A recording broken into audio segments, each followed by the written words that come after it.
I'm really very excited to have this conversation with my fellow panelists. I'm a Tibetan filmmaker.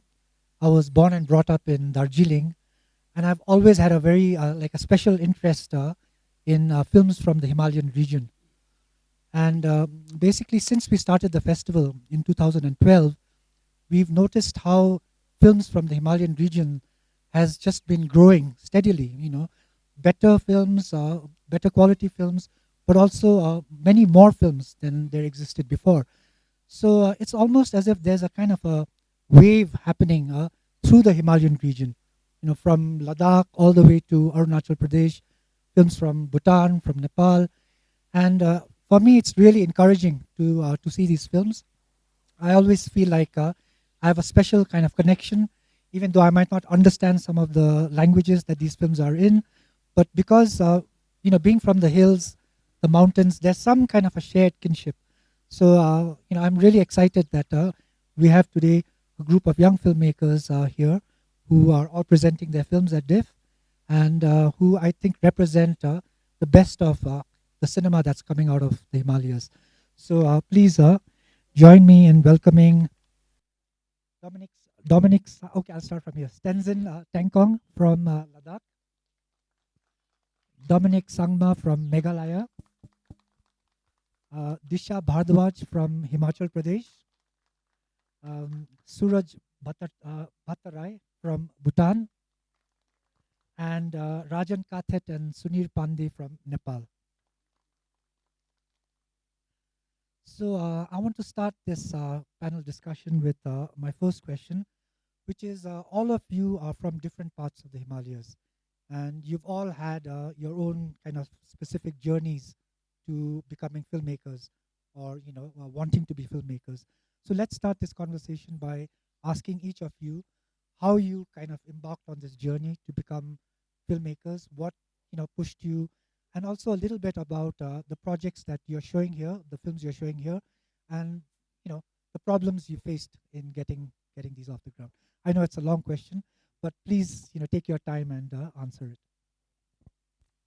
Hello, everyone. Good afternoon.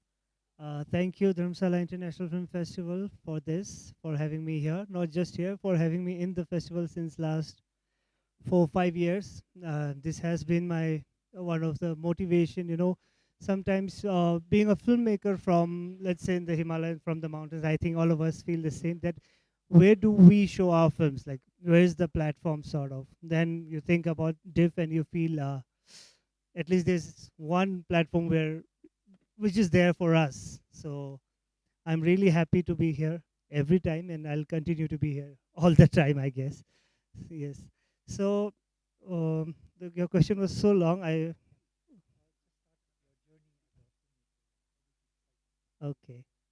Alles. So I have always been, I think, like any filmmaker, like been interested in watching a movie and reading comics and things like that. When I was in school in hostel in Darjeeling, I studied in Darjeeling. I Raj Comics. That was the only comics accessible for me, for all of us during that day. We used to be in hostel. I used to run away from hostel. Used to have 8 rupees. That was the smaller edition of the film comic used to cost. Now, if I go from Darjeeling, Dali to the railway station, that car will take me 5 rupees. So I don't have that. I just have 8. I used to walk all the way, buy the comic, and while buying 8 rupees comic, I didn't have 25 rupees. The bigger editions are the multi-stars, superstars come together, and you have the superheroes come. I used to go read there. 25 rupees wala, because then I used to buy 8 rupees comic, then come back and narrate the stories to my hostel mates. I used to charge them 1 rupee. If you if you no if you look at comic by yourself, it's 1 rupee. If you want narration and comic, 2 rupees.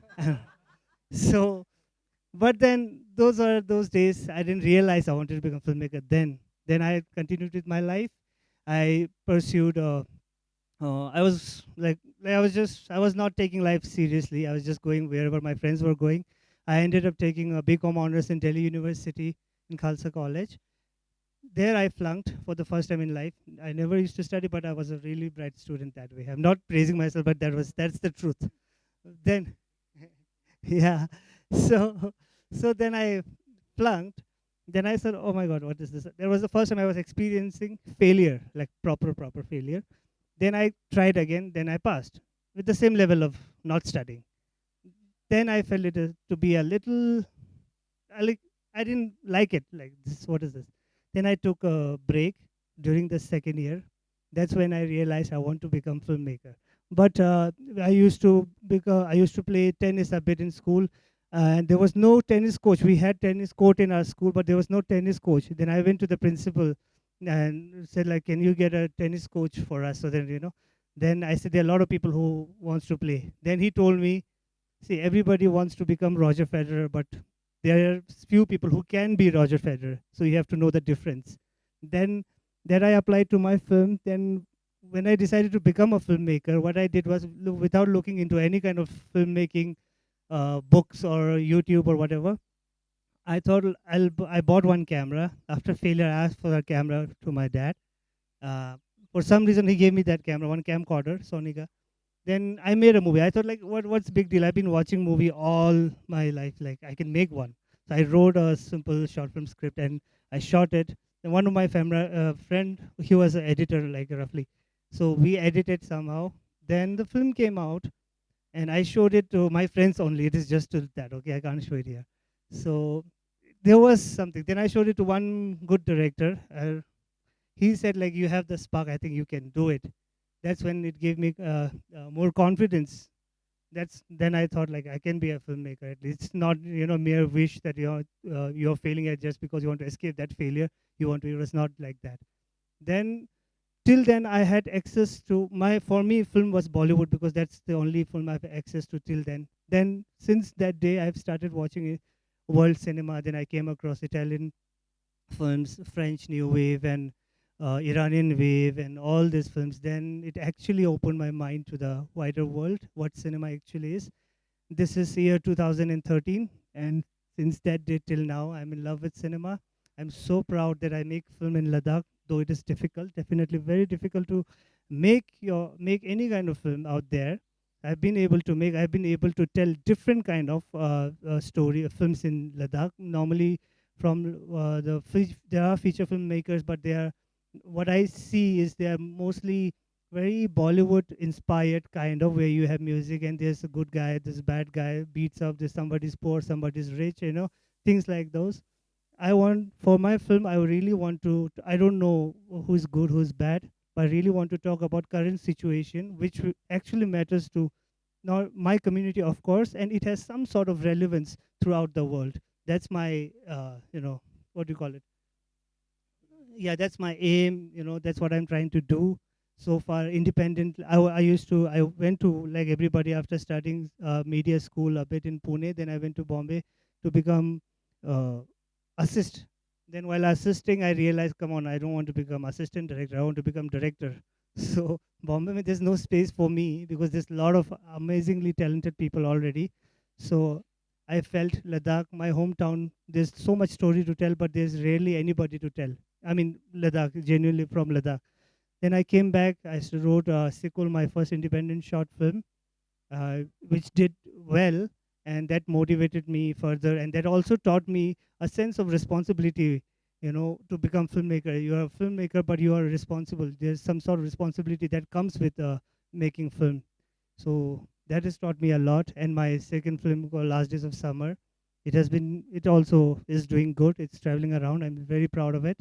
And more than that, I'm able to tell stories from the remotest corner of the Himalaya, and I'm able to take it to the Americas, to Europe, to all over our own country, to other parts of Asia as well. So this kind of movies are actually generating some sort of discussions, not just among the film lovers, but in government as well, government bodies as well. So that is my sole purpose of making film, to have discussion about things which we normally don't know. Not that we ignore we just don't know. So to bring awareness, to bring some sort of message. At the same time, cinema, I believe that there should be a entertainment angle to it. I try to have that also in cinema. So that's so far my journey is.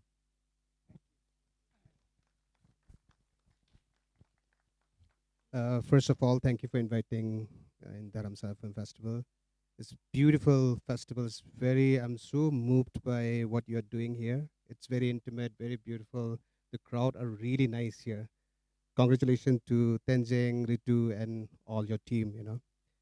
Uh, the these questions of how do you came about making film, it's keep changing. The answer is keep changing in me. Like I always asking myself, like, how did it come out? And every time that I try to answers, I'm always answering different thing because I think it comes from so many things. First of all, maybe most probably, I'm trying to go back to the maybe the most the deepest part of the memories is that I am from Meghalaya, and I stays in on top of the village, like, and then my school, my father runs a school which is like a 5 kilometers down, and so I have to go down to school from class nursery to two. Class two I studied there, and then I have to go down there with my sisters and all, and climbing up is like a task. And somehow I'm maybe because of that reality, I somehow could cheat that. Like I could tell stories to myself and imagine, and then like I could climb up that mountain, and then I would forget this reality of actually climbing up that mountain. And I feel this is somehow maybe the roots of developing the stories in my head. And also, I come from my great grandfather, my uncles. They were like a oral storytellers. Garos, we don't have script. We are like oral storytellers. I think this one, when I was growing up, I also grew up, I like hanging out with old people rather than with with my age group, because there's somebody who will tell stories all the time, and I'm sick of that stories. And but till when I was till 10 years old, I didn't see television. I didn't see anything because there was no electricity in my village. And there was this rich family. One day they hired a television and one black and white Hindi film, a screen. And when I saw that, I felt that what is this? What is this thing? I thought that maybe it's almost like there's some small people inside the television. This thing is happening, and because it's like a loss of crowd, we can't go in front. Also, the whole village gathered to watch television. And I'm thinking, what is that? What is this? That curiosity, and uh, I never experienced watching film in theater for very very long time till my teenage time, and then so one day I was in a class 12, and then somebody told me there is this film institute, and I always wanted to do something with film, but I never had that idea. And then there was this FTI and SRFTI, and then I give exams there, and I got through film institute in SRFTI. It transformed my life. Before that, I only was watching Bollywood, and I thought cinema was that. And I went there and I saw this different films, and I realized like, oh my God, cinema is something else. Like it's a part of life that I need to. I realized that's a way of life for me. Then when in the beginning I was thinking that I'll go to Bombay before I went to film school. My aim was going to film school and going to Bombay and make Bollywood films, and and nothing bad in that. But I wanted to do that. But when I saw these films, I realized that for me, I need to go back. I need to go back. I need to tell the stories of my village, my memories, the thing that happened there. So both my film, Mama and Rapture, is a part of trilogy that I'm doing. It's based on the memories in, in my village, the memories that I experienced, the collective memories, the personal memories. So I did that. So Mama was after getting off the institute. It was about like I need to go, and I was working in NFDC, and after 2 years there was my boss. He passed away. He was somebody who was keep pushing us. Dominic, you need to get out of the office, go and make firm. And he said like you need to go and make firm. And I left the office and I make firm, and I dedicate my firm Rapture to Raja Chinal. He was one of the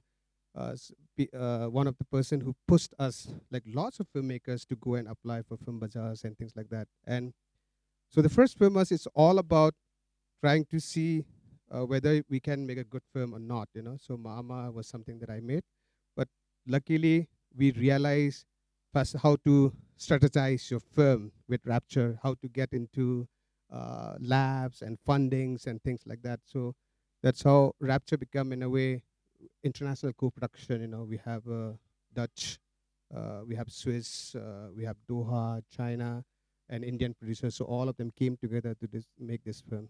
So this is my journey so far. Thank you.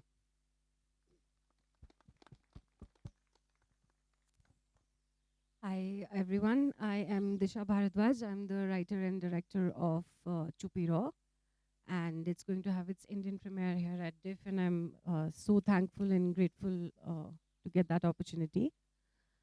Um, to be very honest, I never thought growing up, ki, oh, I want to be a filmmaker, because I come from a very simple, family. We enjoyed music and old ghazals or Pahadi music, which I only have heard, in the weddings or, at home when we would celebrate something.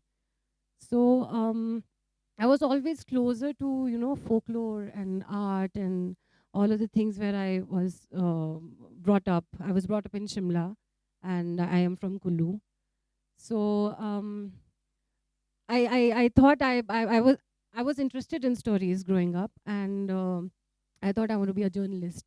So that is what I pursued during my bachelor's, and then I had to read it, and I was like, okay, this is not what I want to do.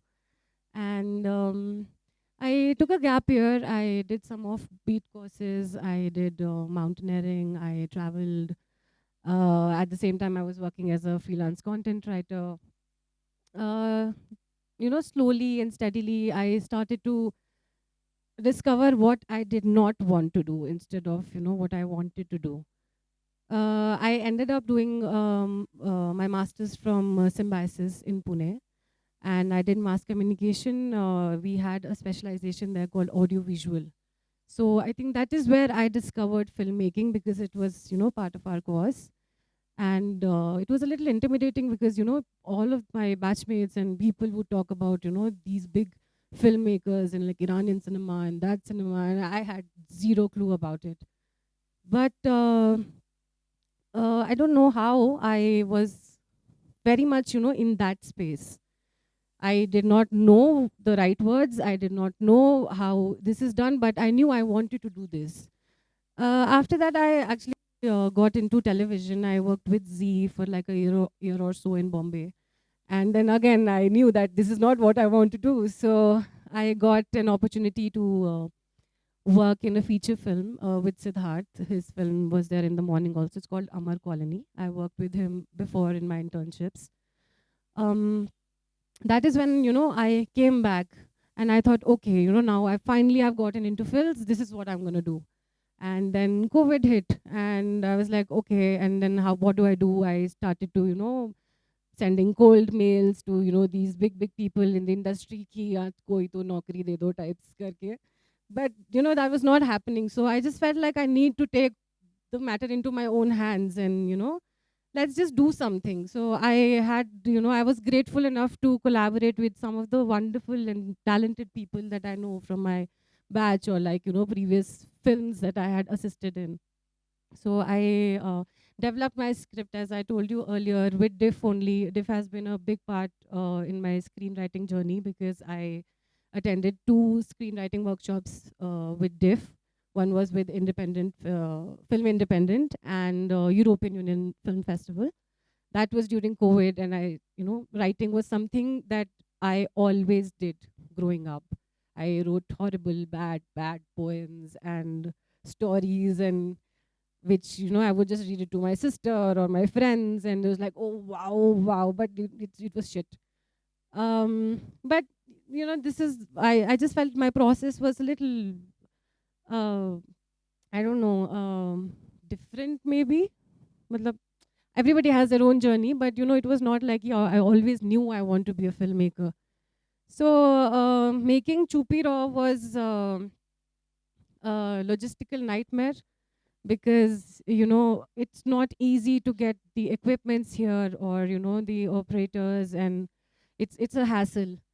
So initially I was pitching my films to people. I had 2 producers on board, but something or the other kept on going wrong. And my sister, she has a lot of faith in me. She used to tell me like, I'll fund it, I'll fund it. I was like, no, I'm gonna make it on my own. She's like, yeah, you're gonna do that, but like take some money.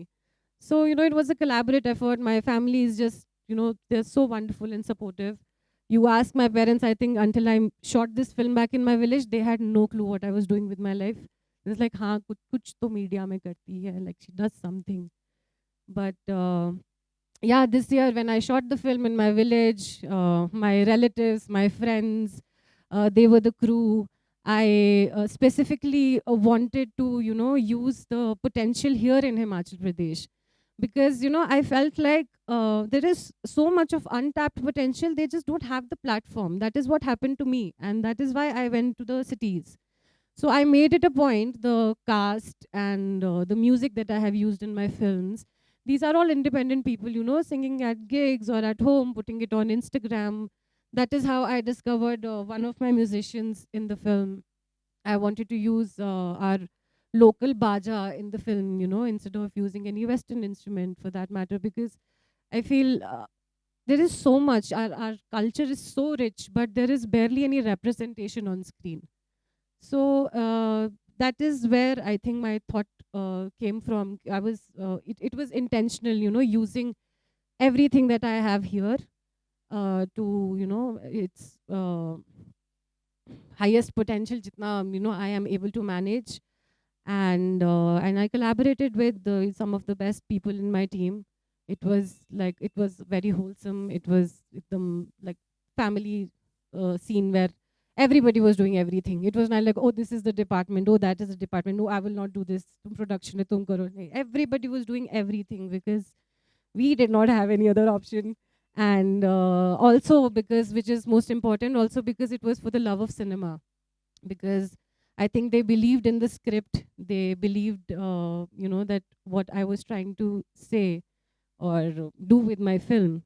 So that is, this is my film, first film, independent film, and I am working on 2 more projects. Let's see how they go. But yeah, thank you so much for having me here. Thank you, guys.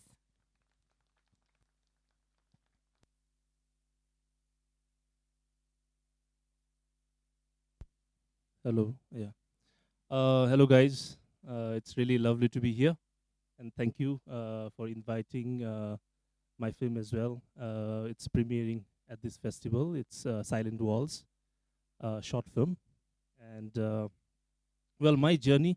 First of all, I would just say that I'm feeling a bit unwell, so I was waiting for my turn. In fact, because I don't want to collapse before talking. No. Yeah. Yeah. Sure. Sure. But I think talking will help.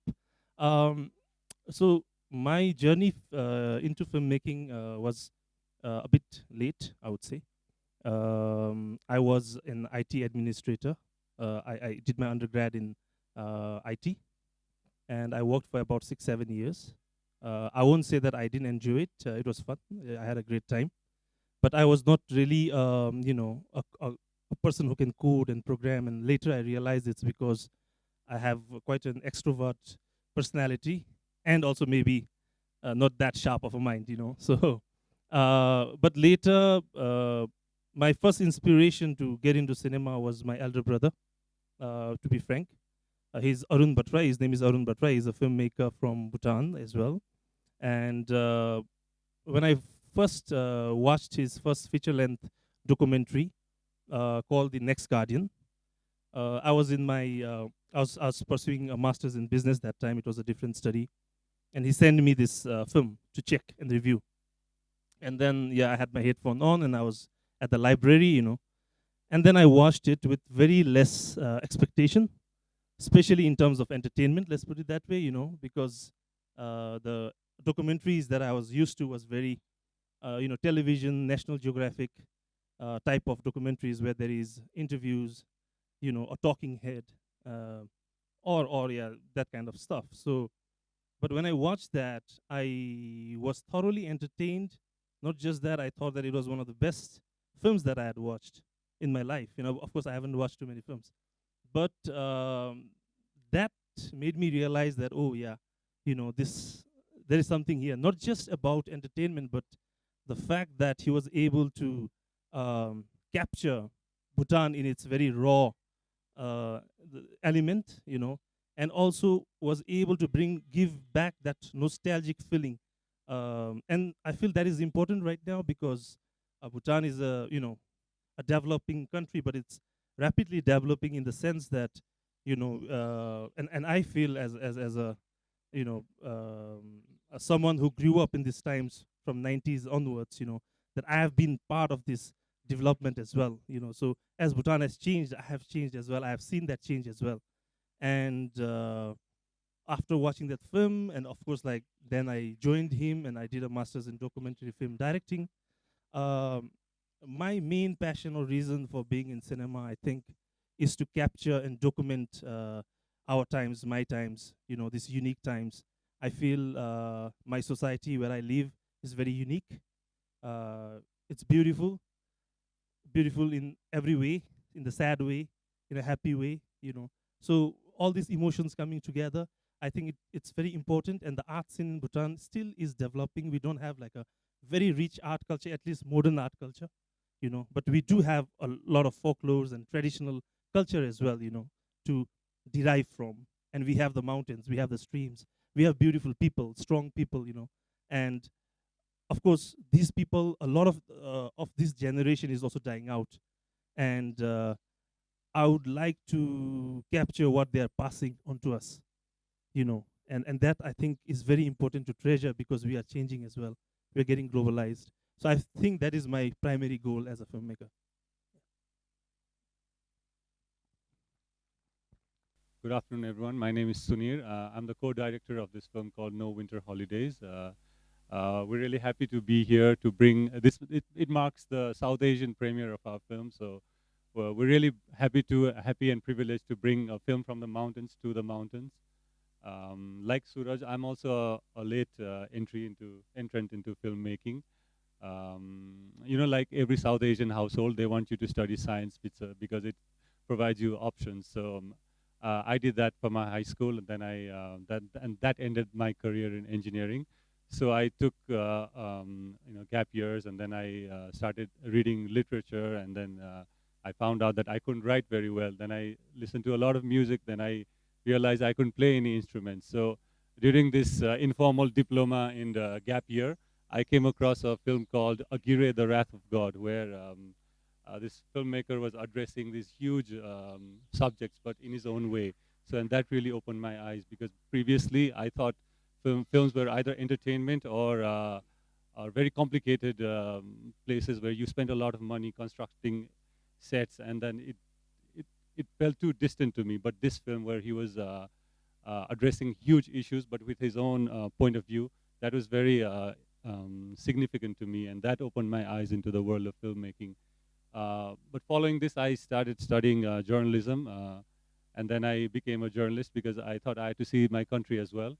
And then I worked as a journalist for 2 or 3 years, and then after this, I started freelancing, and I fell into this trap of these comfortable consultancy jobs where you produce commission stuff, and you lead a nice, happy life, but you're not doing anything significant. So, and at that point, I came across this idea in a newspaper. Someone had made a YouTube video, and then I watched this and I sent it to Rajan, my co-director. We said, let's go spend 100 days in this village, and then we'll make this film. And then based on this whim and this instinct, we started doing this. And when I went into this filmmaking thing, I didn't know how film festivals worked. I didn't know what the industry side of these things were. I didn't know what co-production was. And when we were pitching at Dock Age Kolkata for the first time, someone mentioned, why don't you apply to IDFA? And I thought, what on earth is an IDFA? So, but 5 years later, here we are with the film, and it's been making this film has been like film school for me, and yeah, it's been very interesting. We've learned, I've learned a very hard way, yeah, but it should continue. Namaste, my name is Rajan. I'm a filmmaker from Nepal, and I make both fiction and documentaries. Just like Sunil said, I was also raised to be a doctor, but as my studies degraded, like my family went there too. And like it was yesterday, all in the, I was in the sorry, the preparation classes, and my mind was only thinking about films because I have been watching. So, like, of course, I grew up watching a lot of Bollywood and Nepali mainstream films, and I was always thinking about films, and I just called my father. Sorry, Dad, like, I'm joining this media studies school. I cannot be an engineer, and he just said okay, but he kept sending me money to just pay my fee, and that's where I met Sunir and other friends like who were interested in films and who were also skipping this science to do something they like. And we used to write and make short films. Like first we started with 1 or 2 minutes of short films, and that's how we, because this was a journalism school, and we kind of made and watched films and wrote ourselves the scripts from some, like we read books, our curriculum books, and if we like some story, like we made films out of those stories also. And like we're graduated, and like then I tried struggling in the Nepali film industry. It was quite frustrating. Like of course it was not paying well, and of course Nepali media, middle class family, like they want like a secure life, for the child. So I wanted to do master's degree, and somehow like I got this opportunity to study this documentary direction in Europe, just like Suraj. We are from the same school, and in this school, I really fall in love with documentaries, and I realized that even if I don't have money, like I can make a film that I like. And like after 2 years of studies, like I came back to Nepal, and I explored my like interest of and my wish to make films, both fiction and documentaries, and I made a short film called Bear Trees in the Mist, and it was a little story from my childhood, and it was quite well recognized after its premiere in Toronto International Film Festival. And I realized that these little stories that I want to tell were kind of taking me to a bigger stage every time. And later, Sunir and me worked on this documentary, No Winter Holidays, which is premiering 5:30 today. Please be there, and we are here. Yeah, that has been my journey. Thank you. So thank you all for sharing your stories. Um, it's really interesting because I think all of us have one thing in common, which is probably true of most people who, become filmmakers, which is that none of us actually grew up thinking that filmmaking was something that we could do or was even an option or a possibility for us. If I think of myself, I share many common things with my fellow filmmakers here. I, always liked telling stories and I liked writing. So I went to journalism school to study journalism. But at journalism school, this was in Berkeley, in California, they had an audiovisual documentary department, and I got sidetracked into that department. And then I also got exposed to cinema, like real cinema, not Bollywood films that I'd grown up watching in Darjeeling.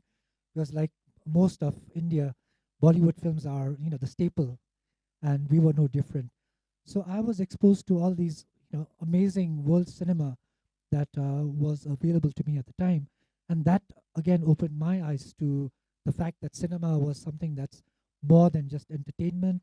That one could tell your own stories through this medium, and I think that's how my own journey started. So I think we have a lot in common there. Now, Disha brought up this term representation, and I think that's something that I feel is really important.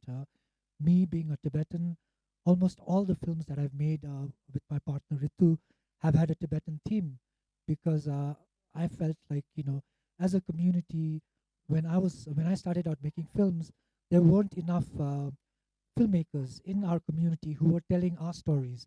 So that kind of became a kind of responsibility for me. So I'm curious to know from my fellow filmmakers here, how important is this idea of representation? Do you feel a sense of responsibility being like filmmakers from the parts of the Himalayas that you're from, which are not very well represented in cinema? Do you feel a responsibility that you have to be that voice because you are now able to make films? Uh, I think being, see, I said like the filmmaker. there are a lot of filmmakers from Ladakh, but then it was catering only to Ladakhi audiences. If you had shown those feature films that we used, my seniors they used to make, it won't connect that way. And I think the aim should be bigger to represent ourselves, of course. As a Himalayan region, we are a very few of us. So geographically, the areas are so huge, but in terms of population, we are so few. So, but then, even in the small villages, even if we go, there are so many different kind of languages, cultures. It's so diverse in that way. But I don't know. Very few people know about us overall. And I've taken up a responsibility to address issues from Ladakh, and even from Ladakh, I'm focusing as of now. My both my films have been focused on eastern Ladakh, which is called Changtang, towards the Tibetan border. So yeah, the nomadic region of Ladakh. So now these are there's been like almost just one filmmaker who is a documentary filmmaker was Tanzin Gya. He has made a good documentary film called Shepherd is a Glacier, and it has traveled and it has generated a lot of conversation. And I'm not much of a documentary filmmaker. I'm very much interested in fictionalizing, stories. But the issues are real. What in Sikul, my first short film, it is about migration due to education. Now, see, education is a very positive thing. Every parents would want their child to have education. Even the community wants that. But then there's no good school or school, even school in village. You have to send the kid away. So when you send your kid, a nomadic family sends their kid away from their family to the cities or towns, even to Leh, which is already in Ladakh. That is already so far flung already. But then when you go towards your higher education, you have no choice, almost no choice, but to come to Jammu, Chandigarh, Delhi, Bangalore, whatnot, right? Then moment that happens, you don't even feel guilty about it as a parent because you have done good for his and her education. But but yes, we do. I have now I speak English and whatnot. Gain that, but what I've lost is my roots. I'm almost like a tree without a root. Now, how long can that stand for, right? So now that has become a real problem. But fortunately, in today's life, even today, I was having some little small conversation with Tinzidala and all. They were saying, Ladakhi youngster, he told me his friends have chosen to go back to Ladakh. Like, people are now, younger generation, they're coming back to Ladakh. They are leaving their jobs from Delhi, Bangalore, wherever they are. They're coming back and they're doing some things. They're looking for government jobs, yes. But now even that is becoming old fashioned. Now people are becoming more enterprising. They are starting their own businesses. Some are going back to farming. Before it was everyone was coming to the city of Leh. Now people are running away from city of Leh, going to their own respective villages. I have my friends who are from the nomadic region who have become who are really good entrepreneurs, girl and boy, like men, women alike. They've gone back, they've seen whatever the resources they have, sustainable, they've created a sustainable sort of living for themselves in their village, and it is possible. Now, with little push from the government, it would really be amazing. So that's why I have really strong my movie Last Days of Summer, which is we just screened this morning. It talks about uh, climate change and impact of climate change on nomadic community. So many of the nomadic community that I belong to, called Karnak. My mother is from there. Of course, my grandparents migrated to town for better living condition and whatnot. And I've been born in Leh city, then been there. Then I've never studied in Ladakh. I've always been Darjeeling and everywhere. So even with our kind of community, the dialogue uh, about we don't realize our the migration when the nomads migrate from one place to another. Let's say Karnak, the nomads of Karnak move 7 times a year. That is the thing. Until unless there's really drastic change in weather and they'll have to move 10 times more. Okay, 7 is the normal thing. Now how do they move? They have like hundreds and thousands of the cattle to herds of take care of. They they make sure they don't overgraze a particular mountain so that they can come back next summer and graze. So there's a limit. So now, where does this knowledge come from? There's no scientific research or something like that. This is purely ancient wisdom. Okay. Now they are not able to apply that ancient wisdom anymore. Let's say I'll tell you my own experience. I was shooting there. I thought, there's a scene, there's supposed to be a scene where there's some sound and the whole village comes out of their tent and looks at the sky, what's happening. I thought, well, I'll do that at the last because they're here for another 20 days. So my shoot was just for 10 days. So from even on my 7th day, they were there for 20 days. By the time I was doing the 10th day, they already packed up to move. You know why they moved? I couldn't take that shot. The shot is not in my movie anymore. You know why? Because there was no timely rain and the winter snow was too less. All the animals are becoming very thin. They're not getting enough food. They had to move. So their routine had got disrupted already. So because of that, life has become more difficult. And now that's why they're leaving their families. They're leaving that area, that region, and coming to Leh for a better life, whatever. And when they come to Leh, of course, they've never seen school, or they've never been to school. I mean, I'm talking about my parents' kind of generation, even the younger ones. What is there for them in Leh? They go to become a coolie or daily wage. That's all they can do. And some older people who are well off, even they've shifted. I asked them, I was documenting not for a movie, but for my fictional stories.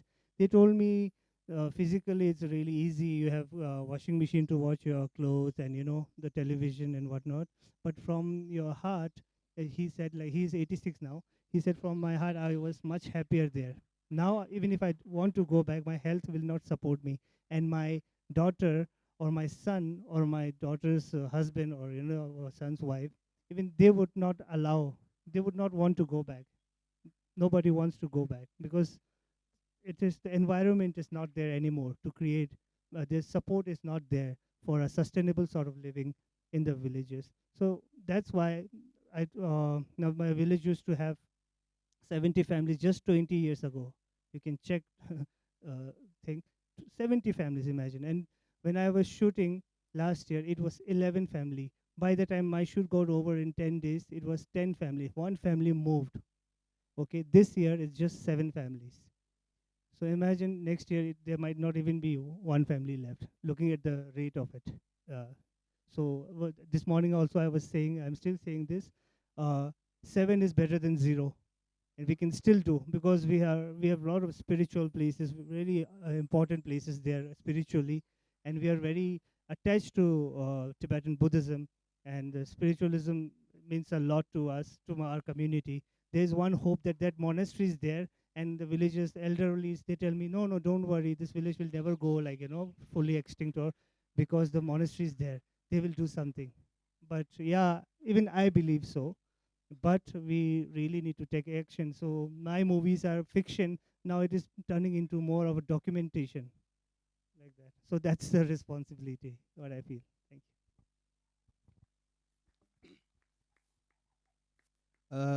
I think about representation, it in the beginning it does not come to you. We are not aware of such things.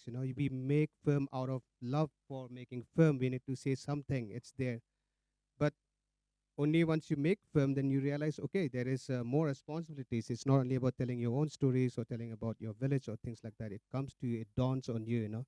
So for me, when I'm making Mama or Rapture, when Mama won the first national award in Garo language, it became the pride of the community, you know. And then, even though it's like a family story, it's about my story, it became the story of my culture, of my people, the way we live. And the whole community celebrate that. And so with Rapture, what I did is I was not sure how local people will react to Mama, and I was afraid the kind of film that I was making with the cinematic language that I approach my film. I was not really sure how people will take it, and then I just posted in Facebook saying that, hey, I wanted to screen my film in Tura, which is the headquarters of Garo Hills, and I need help. I just said that, and lots of people came to me, and Eva Gunme, today who became my main producers in Garo Hills, she said that you can come and stay in my homestay, and that's how this connection happened. And Mama was screened, and for the first time, I felt that I was so accepted and understood, because I was afraid. But then people, the way they could connect to the film, the way they could interpret the film, it was more than where I was getting from other places. And then, so then I realized that, okay, first of all, we don't have theaters, we don't have accessibility to films and things like that, so it is also a responsibility for the filmmakers to also pull hand and then develop our own audience in the place, so even though I got funding from different institutional funding, it was I had some fights with some producers from outside and things like that. But for me, it needs to be my people have to understand my film first. Like I don't need to dumb down to this idea of the outsiders have to understand the film first, but my people have to, even in terms of sound design, even in terms of nuances and essence, people have to connect the film first for me, so that I truly represent who we are, even to outside people, and at the same time people will connect to it. And I feel that by doing that, we are generating a new audiences in our place, so Rapture became that. Even though I by default, when we are making a film, a sincere film, I think by itself it will represent who we are, our identity, our culture, and things like that. But sometimes I feel that in Northeast, this need of only representation culturally can also be a little problematic. In a sense, we might not be speaking about the time that we are in, so more than only representation of the culture itself, we also have to show who we are as an artist. So I aspire to bring film uh, like an author. I want to be an author filmmaker representing my whole community in its truest, sincerest form.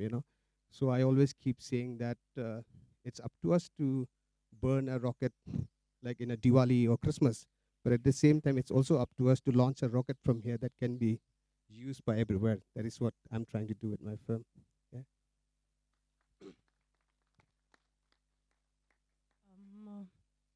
Um, Growing up, whenever you would watch films on screen, like Bollywood films, they would always, show these beautiful mountains in these songs, and what a beautiful view and landscape and all of that. And all of that is true, but mountains are much more than that. They're like real stories here, like the people, they also have issues and complexities.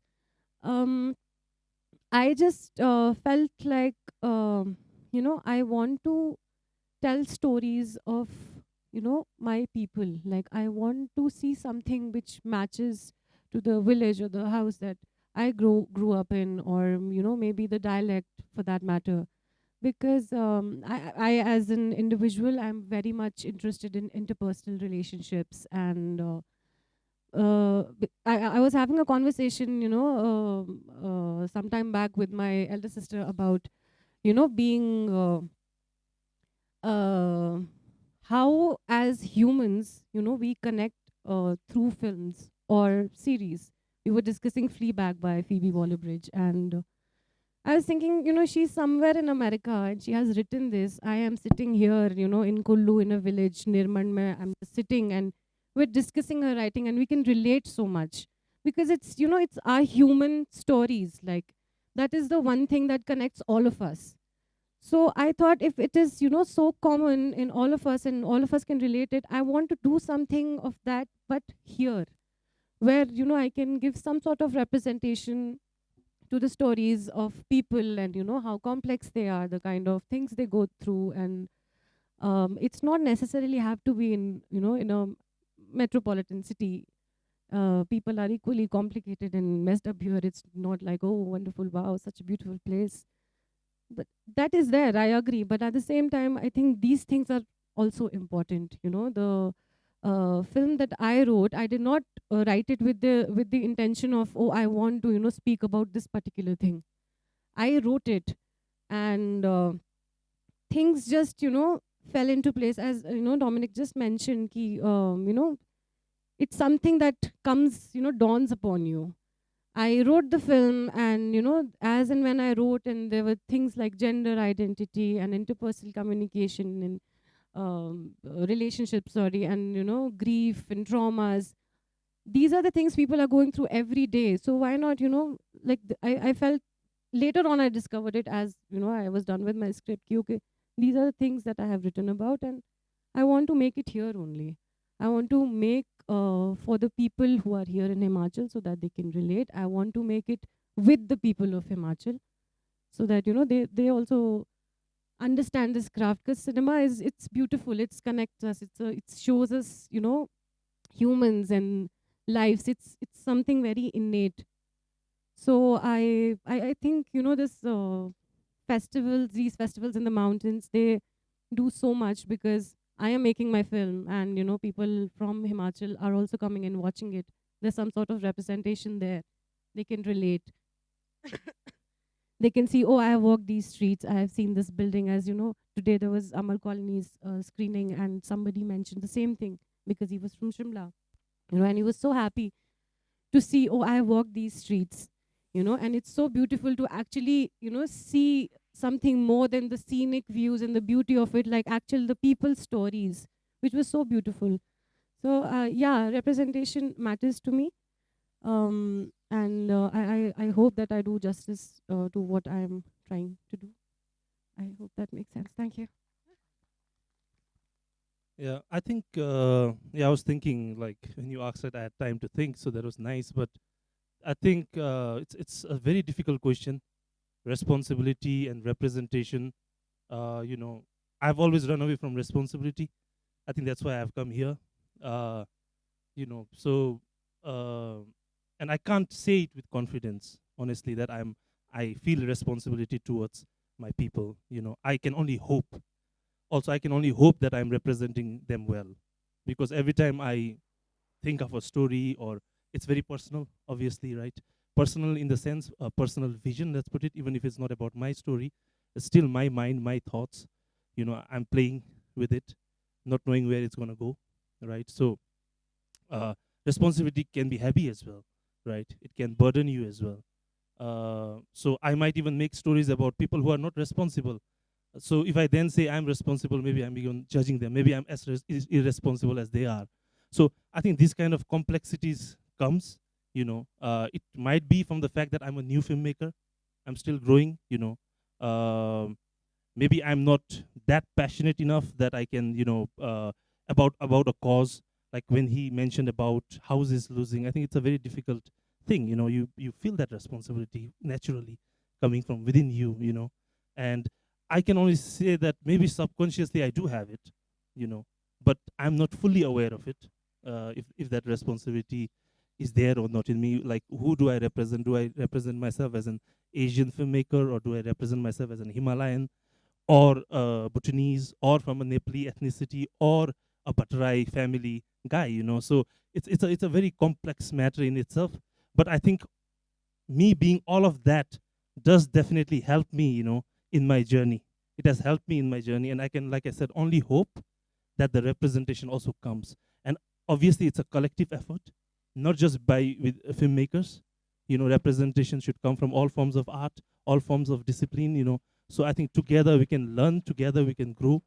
And like I said, like my community, my country is a developing country. We have so much more to do, right? So I can, let's say, from one point of view, one field, maybe inspire young, maybe inspire a little bit somewhere, or be one of those guys who not alone inspire, but be in a group that inspires. Not just the new generation, but even the old generation. They're equally important. So for us to move ahead, and also, like, celebrate where we came from. Yeah, so I think that is much more. Yeah.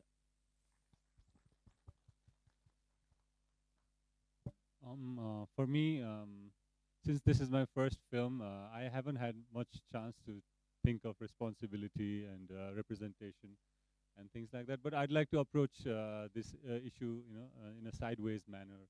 if you draw a line from Bombay to Ladakh or to Kathmandu or to Bhutan, you can see, in how in some maps the gradient moves from green to red.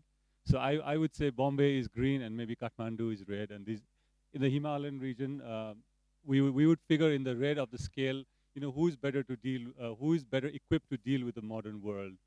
And so I think that's the common thing that I think we have in common, all of us making films in the mountains and living in the mountains. And so are we dealing with, are we successful to deal with the modern world, and what does the modern world mean to us?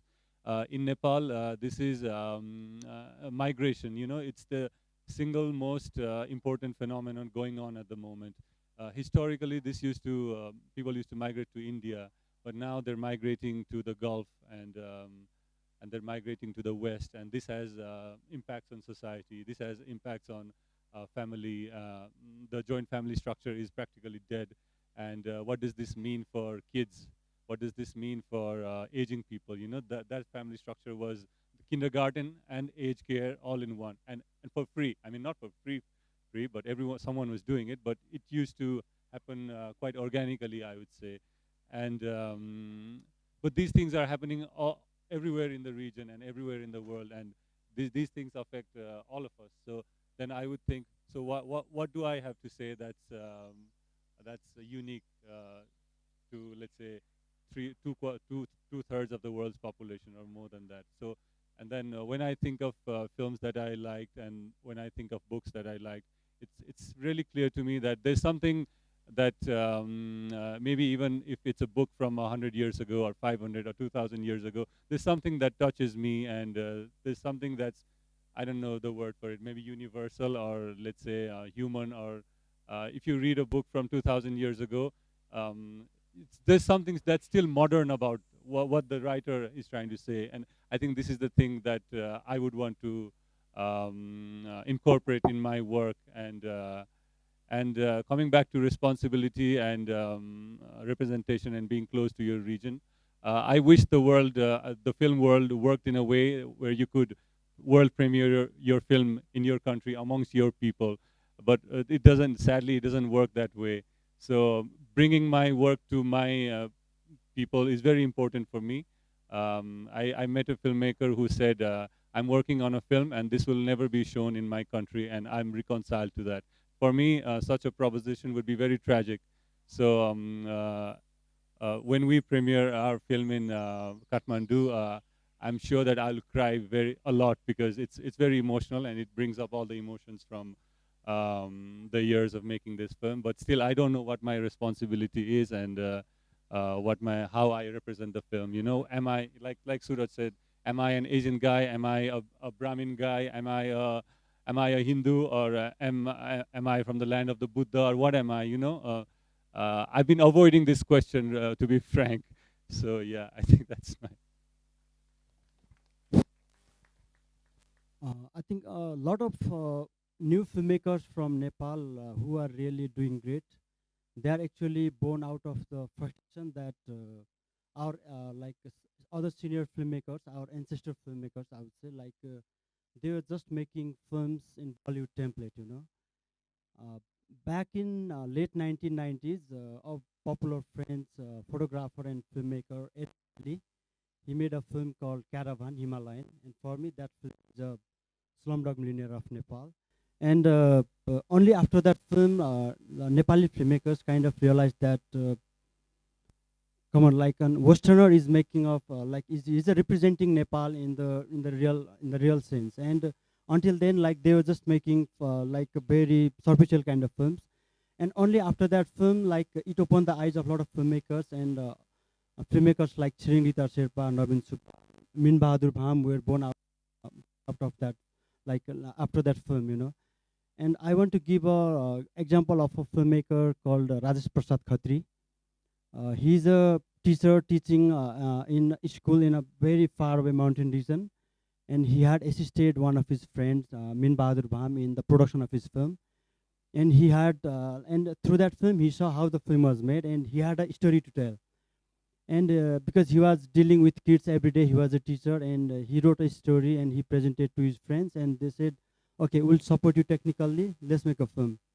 And he wrote a story and they made a film, and it was premiered in Busan, Berlinale, and actually it won one of the main prizes in the Berlinale K plus generation section. And I think Raj's film, it truly represented what he saw about Nepal, and I think that's the true representation of Nepal. And he was writing the identity of the Nepal he saw. Uh, and until the decades back, only Westerners were doing that. And so now these filmmakers, the new filmmakers are doing that. And me as a filmmaker who is always learning, I think I'm only following in the path of these great films and great filmmakers.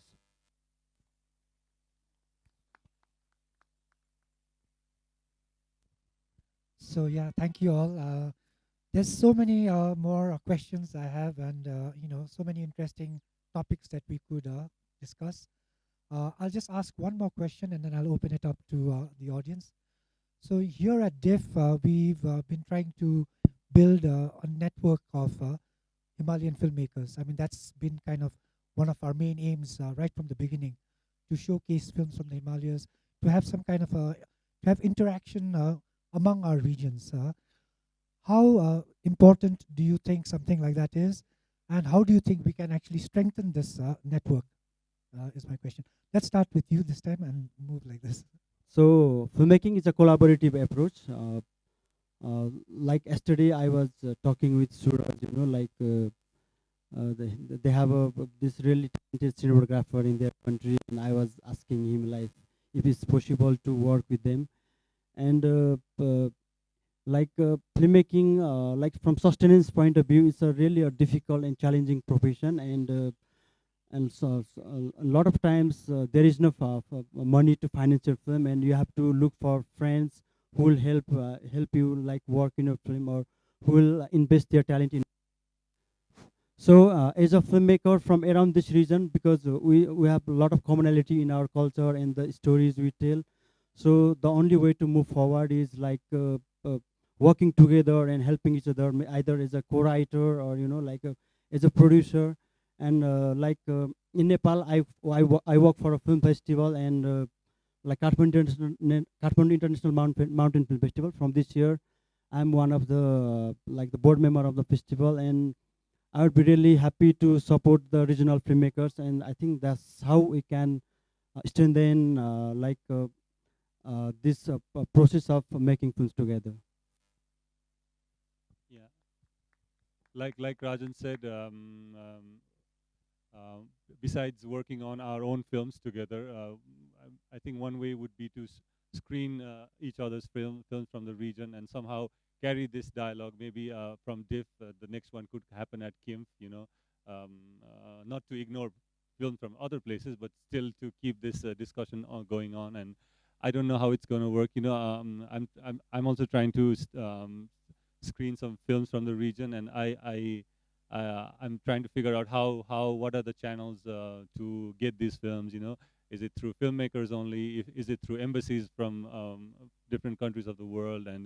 And how would this work? Well, and how to get audiences in each of our regions, each of our cities, to just realize and see that there's another kind of films and filmmaking that hit home just as hard, but they're not as flashy as Bollywood, and they're not mainstream. And perhaps these tiny films, or let's say, which have a lot to say, they are more pertinent and relevant to our lives. We so they sometimes we're not making films that are outside the mainstream. It's just that we're not commercially big, so we won't make a lot of money maybe, but we are still making films that about the core issues of our times. So we need to get audiences to realize this, and I think the way to do it is to develop this film culture and film clubs, and I don't know, monthly, weekly, bi-weekly, biannually screenings and things like that. So if something like this could happen in different cities across the Himalaya, across the region, this would certainly help this cause.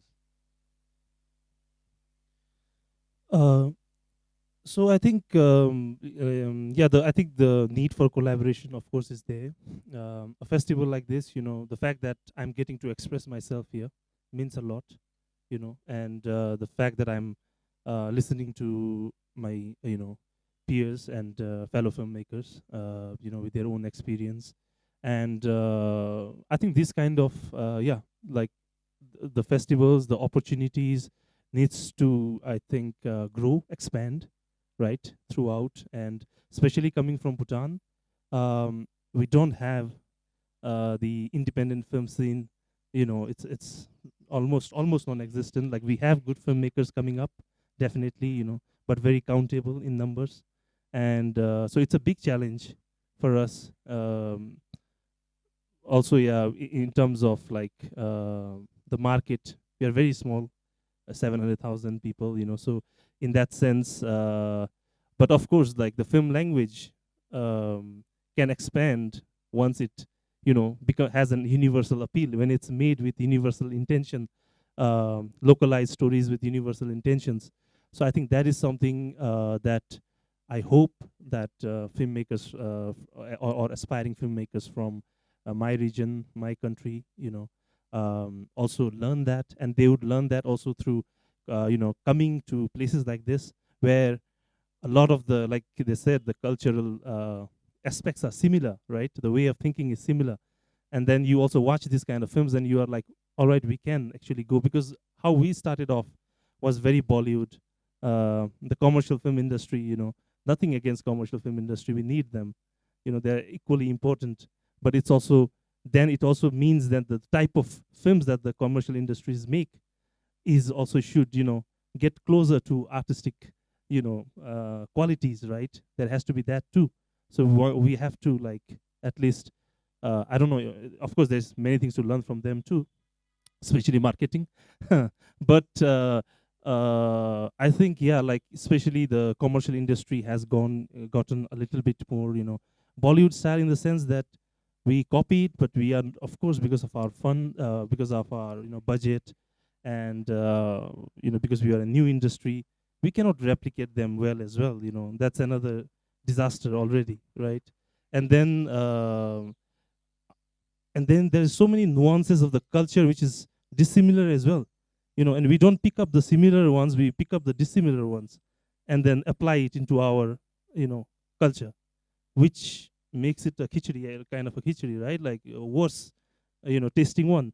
So I think that is something we have to really work on, think harder, I think, so but also, in some ways, make a little bit bigger noise. The independent scene has to make a bigger noise, so that the commercial side listen to us, you know and because, yeah, they do influence the audience. At the end of the day, they are the ones who take the most audience, so we have to get some of their audience too, and it's also by influencing them, by making them our partners, rather. So I think, yeah, yeah.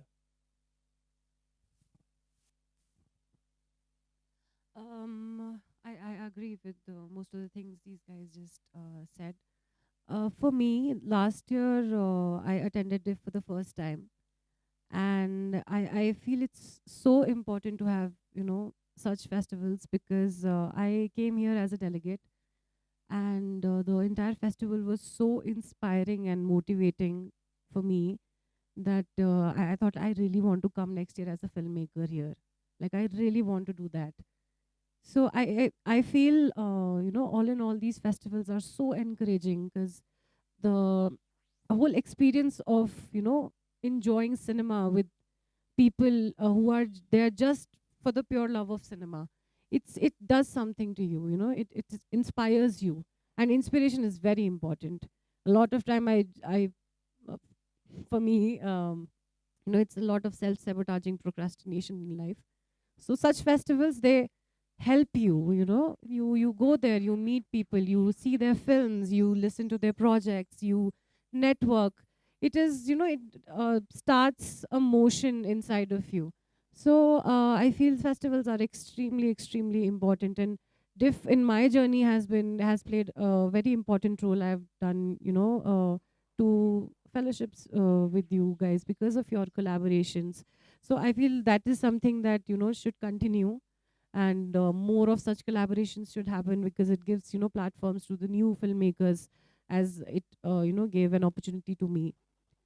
um Rest, I feel, since I've just started out, so I don't know what else to tell you. You've been doing a fantastic and a brilliant job all these years. So um, all I can say is, like, anything you want from my end, I'll do my best to volunteer or anything. Thank you. Uh, I think the networking and collaboration is already happening. Like in a space like that, and in a like in Northeast, what we did is we form a association between different filmmakers from different states in Northeast. And then we we would like sometime meet up, and sometime we would write our grievances to like NFTC or things like that. And at the same time, as a filmmaker, uh, it is very very important to meet each other first, to understand each other's first, that we come from a same space, that we can get help from people from our own region. And as a filmmaker, it is also very very important, I feel, to develop our own talent. I mean, for example, when I was shooting Rapture, I made sure that I include the my community in the main departments of the production. Like be it as the main assistant in the sound, or in the camera, or in the costume or art direction and things like that, to kind of create, because it is difficult in the beginning when you're making a film. It's difficult for us to get our own talent to work on it. So we should not let them behind. We should really include them in our production and try to be part of this. And then, so that now one of my art director, who was assisting the production designer in the film, he's already becoming a main production designer in Pradeep Skurva's film. And things like that. And what we are also trying to do is, like with Pavan and all, I'm writing. Like we try to write for each other's script. We read each other's script. We try to help each other. I think this is in a small way, but I think this from here it will grow. And we run a film festivals, small short film festivals. Meenakshi is one of the jury there.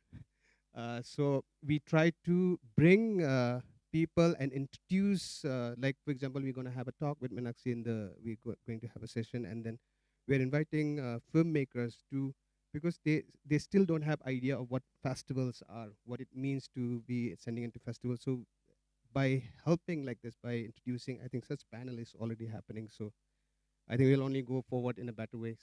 Thank you.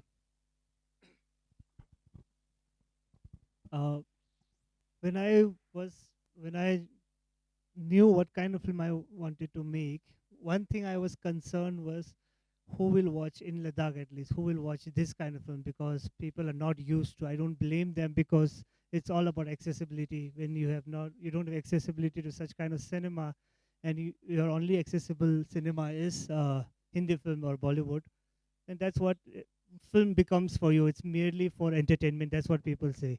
It's just for entertainment. They don't expect anything from a film. But fortunately for me, I met, when I was in Bombay, I met Jigmeet Wangchuk, who is the DOP for my previous film, this film also. He's not just a DOP of my movie, he's my mentor. He's a FTI alumni, amazing guy. So when I gave my first sequel script to him, had just come out of college, so it's a big deal for me, because he was shooting Bhosle by Devashish film Bhosle during that time in Bombay. He looked at it and he immediately said, "Let's make it. Let's make it. I will do the camera." I mean, Jiggy is going to do camera for my movie. It's a super big deal for me. Then I said, "No, he's willing. Why shouldn't I? There's no excuses now." Then he came to Ladakh next summer. I was there. I had completed the script. He had approved it. Then we shot the movie. It came out. It did, and today I'm here. So I had that. I was very fortunate to meet him. Now I said, see, I don't want to look for producers to put money in my film. That is my real aim. I want to make money myself, and then that's why I'm in business these days as well. Yeah, I've started movies, cinema in Ladakh. One Picture Time. I saw Picture Time first time here in DIFF in 2018. Then I pitched the idea to have Picture Time there. Now I have a cinema running since one last year. I've been able to release a new film every Friday for the people of Ladakh.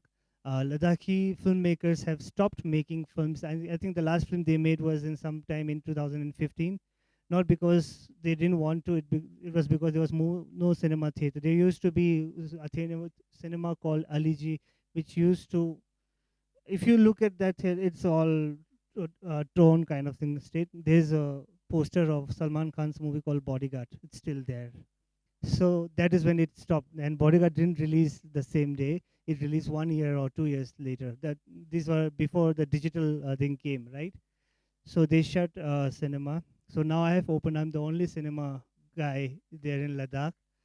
I did it. I didn't do it for others. I did it for myself. I want to become movie maker. If I make a movie, I need a platform to showcase, so then I can sell ticket and I earn it, so that I can make another one.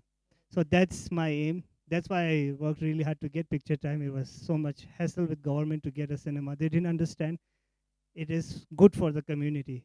They look at cinema as some bad people going places, like going to, even like how people look at a bar and all these things. I mean, the cinema was in that category.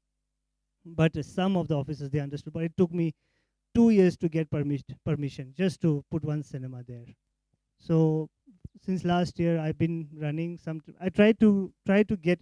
I cannot see the like straightway show some serious film, like I can't do that. I'm showing Bollywood, but within Hindi cinema, I'm trying to choose which are relevant. But whenever I put that, I get zero. I lose money every week. The moment I put Gadar 2, I'm earning a lot of money.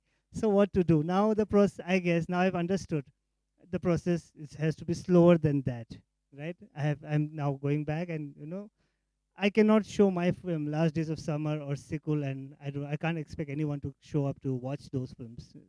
We just don't have that kind of audience.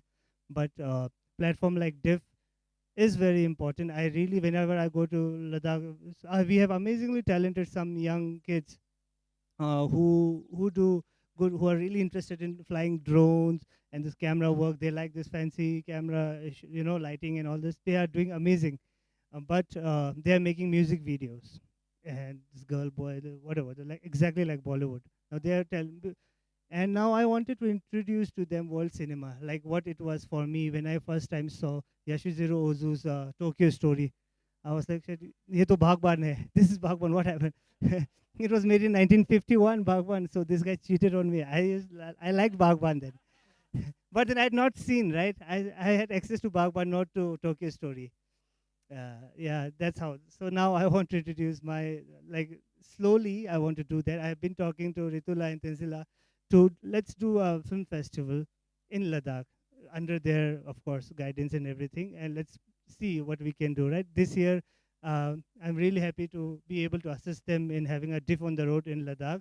We did small. There was not a huge turn up and all, small, but it is a start nevertheless. And next year, I'm expecting.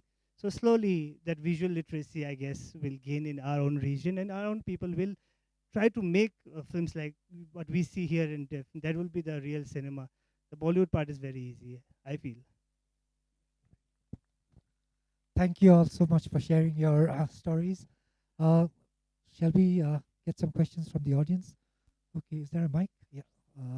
First Minakshi, then one behind there, back there. Hi. Thank you for sharing fantastic stories. This is such a rich insights to us. So I just find a lot of you all are doing very remarkable work at top festivals worldwide, and I like the intention with which you also want to reach out to local audiences.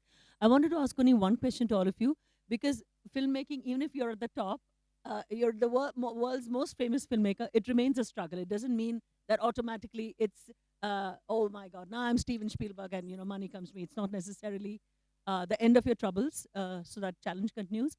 But I actually wanted to flip around the question, because of course it's a struggle anyway. I wanted to flip around the question and ask each of you, what is the real strength of your storytelling? What is it you bring from your culture, or as artists, as people, or from your culture that Bollywood will never have, that commercial cinema doesn't have? And I want you really to acknowledge for yourselves and for us to know what your strengths are, which the big guys don't have.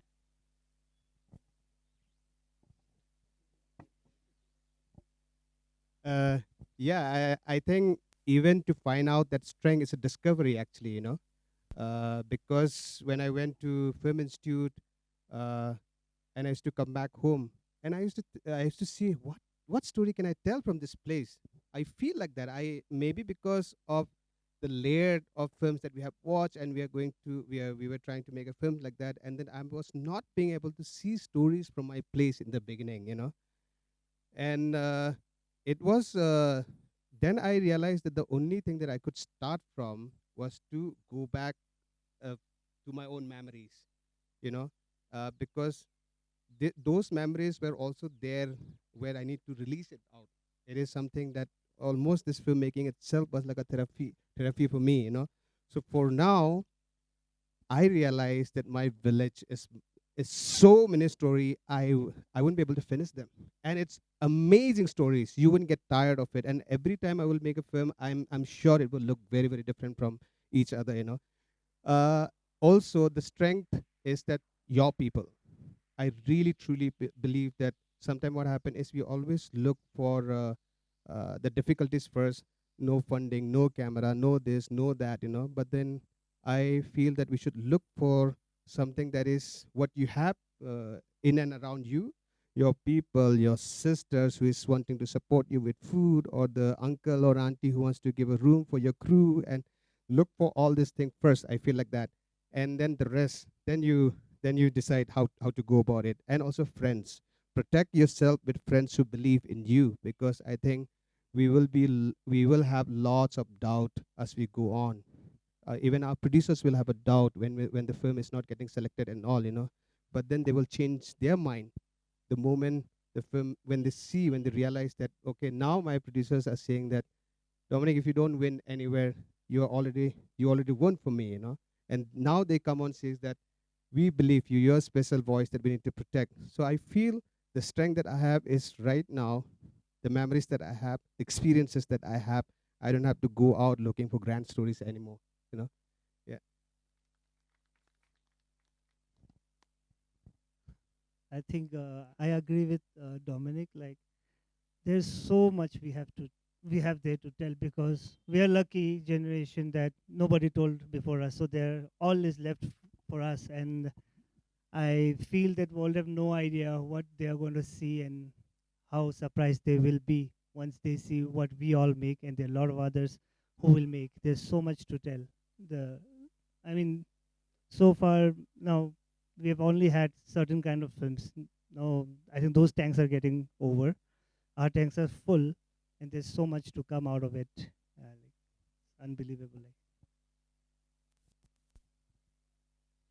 Um, I feel my biggest strength all this while has been that I feel I do my work very honestly, and I want to, there's, when I make a film in my village, there is certain authenticity that, comes with it, because I know my place better.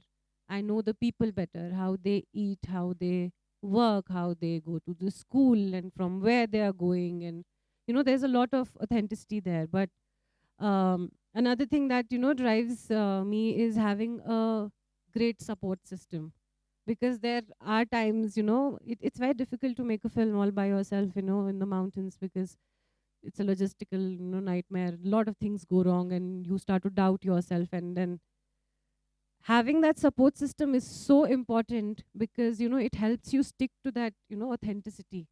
Ki, don't worry, you'll do it.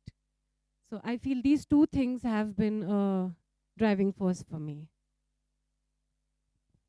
Yeah, I also agree. I was going to say my soul, but I think they give much better answers.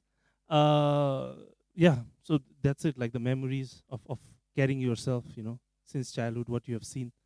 I think you are a unique being, right? But at the end of the day, I think it's about then honing your skills, your craft, and your art to be able to express it. I think we all have it in us to tell beautiful stories. Yeah, I think it's just to be able to reflect on it, be sensitive enough to understand it, and then to learn the craft, and to acquire those skills to be able to tell it by, of course, one of the biggest things is to watch other people, how they have done it in the past. because they have also always come from that source, I think, primarily. Yeah. And yeah, I love your answers also. I mean, I derived it from you about the memories, but I did watch your film Rapture in Busan Film Festival. Yeah, that was I was really fascinated by it. I studied in Meghalaya as well, and my roommate was also a Garo, so it was beautiful. So yeah, yeah, exactly. So I'm actually happy to be, yeah, discussing films with you as well. Yeah, yeah, yeah. Me too. I mean, I agree 100% with everything what these guys have said. And since I'm basically a toddler in the film world, I haven't really thought about this. But I think what differentiates us from Spielberg, I don't know. But maybe it's your point of view, your voice that you have, that all of us have, and then what has shaped it. Maybe your experiences, maybe your struggles or whatever. But and will it be any good, this voice, this point of view? Will it produce any good work? I don't know, but I think that's for time to tell. But still, I think one would want to preserve this, and then somehow, mutti kaske, you go forward. And I think that's the thing. Yeah. Like back in 2015, of course, everyone knows, like there was a very big earthquake in Nepal, and a lot of foreigners, they of course they were going to Nepal and they wanting to help Nepal, and there is an instance where like some foreigners, they visited a house that was really destructed, and before they could like offer their help, one of the very old lady from like this destructed house, she offered them like food, like what do you want. She was more worried about how she's going to feed these people. So our society is like really bind together by this little emotion of this welcoming gesture and this resilience. And I think this little stories about this hope and positivity, I think I really want to tell stories about these little emotions, and I'm working on that also. Yeah. I think also what is difference from the main industries and us is that we still have our independence, like be it the way we design our craft or stories. We still can be raw, it still can be pure. We are not suppressed by, we are not pressurized by that we need to have this template of making film like this or this. I think that is something that is very, very important for independent filmmakers, and only by being able to show who we are, by making the kind of film that we make, we will only then people will know that we are different. I think that is also one thing that we're privileged. I feel like that. Yeah.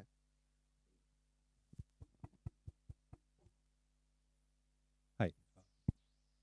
I had a question which was related to this brilliant observation by Disha, which is the tension between the form, the exterior form or the visual form of the story, and the interior narrative, right? So basically, you talked about how there's a certain expectation of what a film set in the Himalayas looks like, beautiful landscapes and all these kind of exotic elements. So my question was about how much of an influence this need for an exotic element or the pressure to conform to these beautiful landscapes and all of that has on the way you conceive your own stories and even sell it internationally. And because at the end of the day, even though it's an art house film, it still needs to be seen and marketed and appeal to a global audience. And I mean, you could have the same powerful human story about the conflict between a son and a father, but you could set it in an apartment in Kathmandu or in Shimla, and that might or might not be easier to sell than setting that same story in a rural location with more exotic elements. Of course, it doesn't have to be as drastic as I'm describing it right now, but do you think of it as a struggle that you have to sort of fight against, or is it simply a matter of pragmatic compromise where you say that I'm willing to give this much if that means that my film gets seen and I still have enough 90% of space to sort of subvert things and sneak in things that I really want to say, and this much is something I'm willing to give.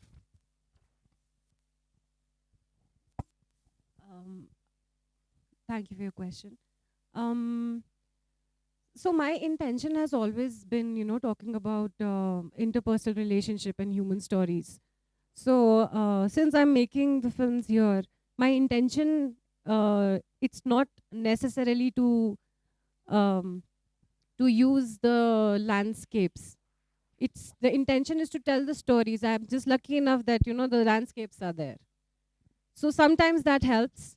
I did not expect my film, to have its world premiere was, in an Oscar qualifying film festival called Tasveer in Seattle. I actually did not expect, since it was my first film. But as and when, since I've just started out, I am also discovering things for myself.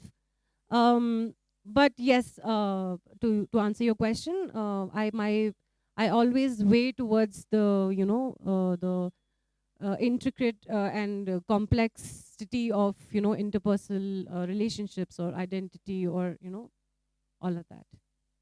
I hope I've answered your question.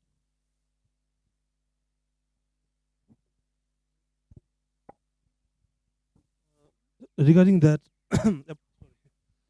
regarding that about beauty, right? The landscapes. I think there has to be a reason. I mean, you're trying to put your character in where they are, right? At the end of the day, I wouldn't do it for the sake of beauty.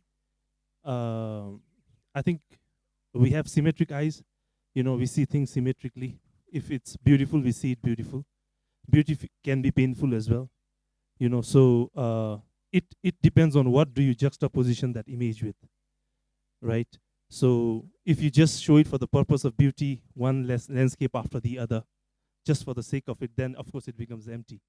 But if you put a sad soul inside a beautiful frame, inside a beautiful landscape, there is so much hidden messages within that to think. You're letting, so you can use that beauty in that way as well.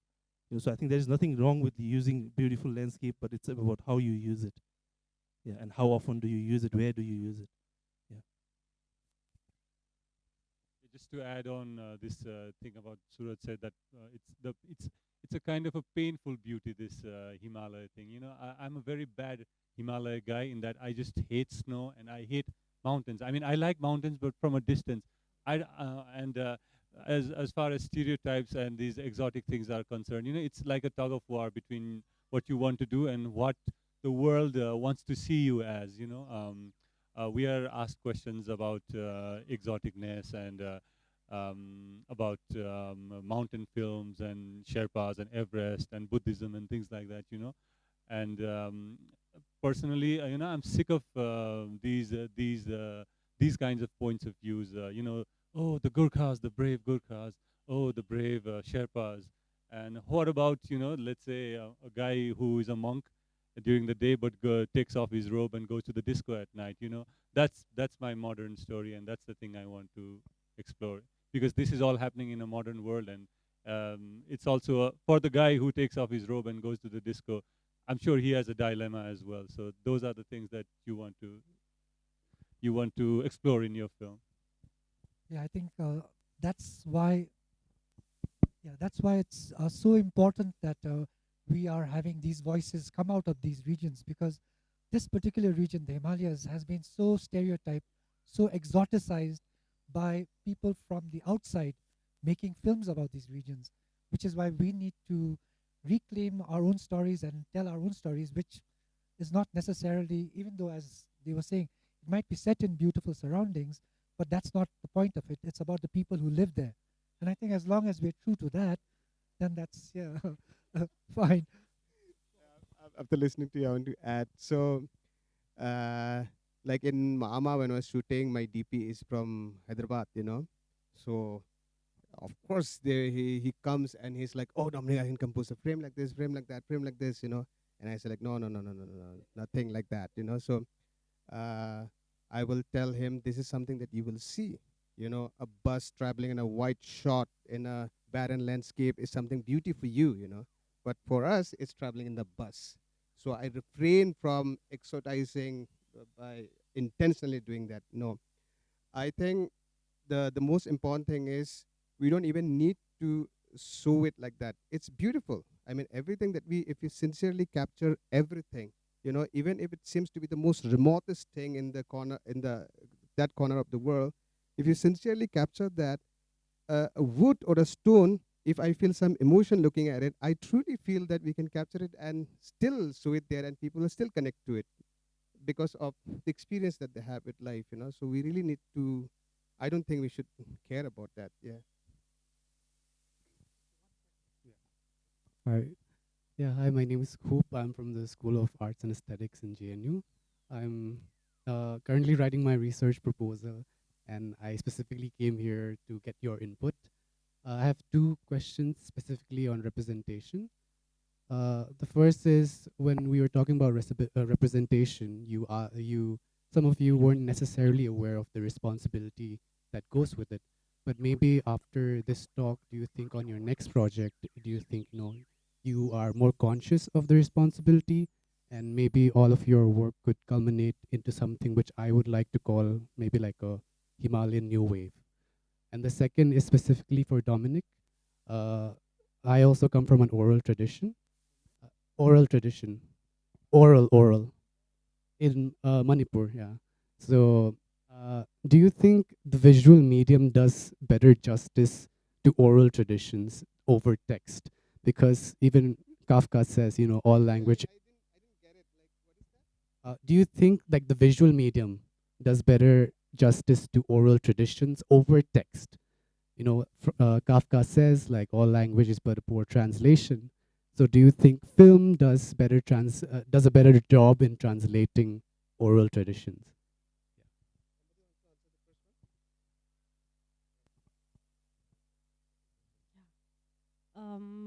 As far as representation matters, um, I feel I when I wrote my script, I did not write with an intention of, oh, I want to talk about this topic or this topic.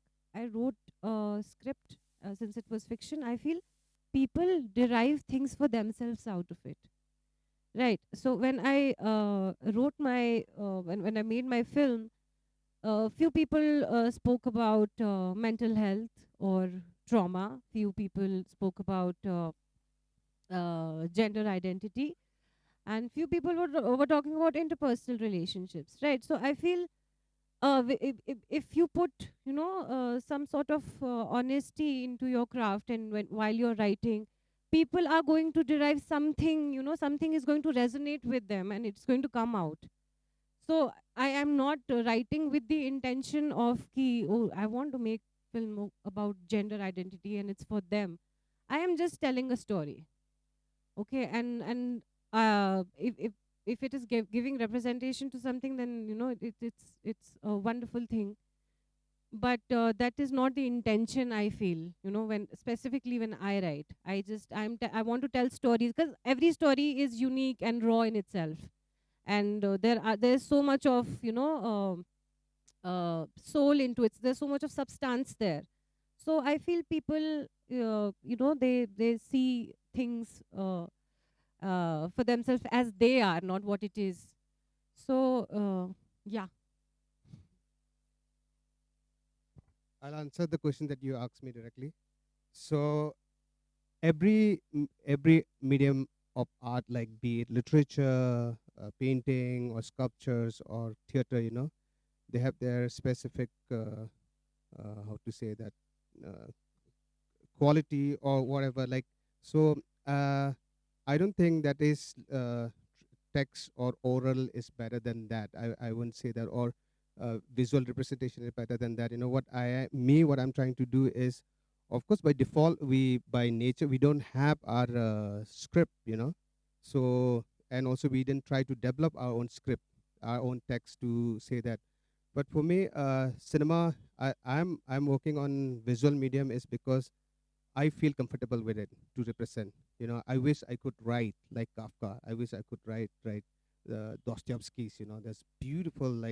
And in fact, in fact, when I was working on Rapture, I would read books like Dostoevsky's Brothers Karamazov, War and Peace of Tolstoy, because there was COVID happening. I read all this, but literature and cinema and theaters are completely different things.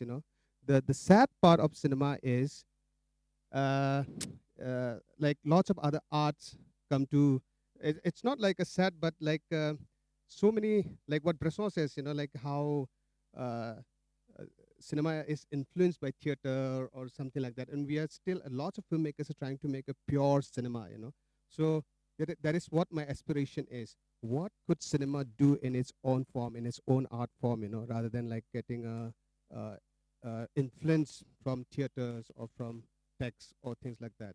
So for cinema, the content itself, like the time, the the the thing that we capture is what it is. We don't have to intend it like how literature should intend it or how theater should intend it. Cinema should have its own pure form of reaching out to people. But I think we have lose it, or there are only few filmmakers in the world who are really, really trying to do pure cinema. I feel like that we can count in our fingers, I think. Yeah. Okay, I think, is there one more question? Because we'll have one last question and then I think we'll have to call it a day. My question is to for Dominic, since you have the experience of a feature film behind you. I discovered a Nepali film through DIFF on the road program. I shared it with Tenzing also, White Sun, called White Sun, and I was sad to realize that it, I think, released in 2016 or 17, and I was able to watch it in 2023, and it was I, I felt bad about myself first that I was not able to discover it.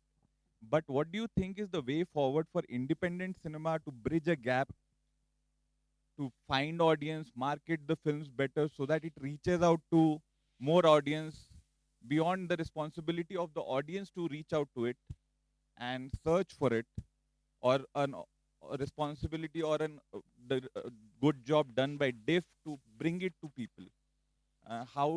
What was your experience through your first feature?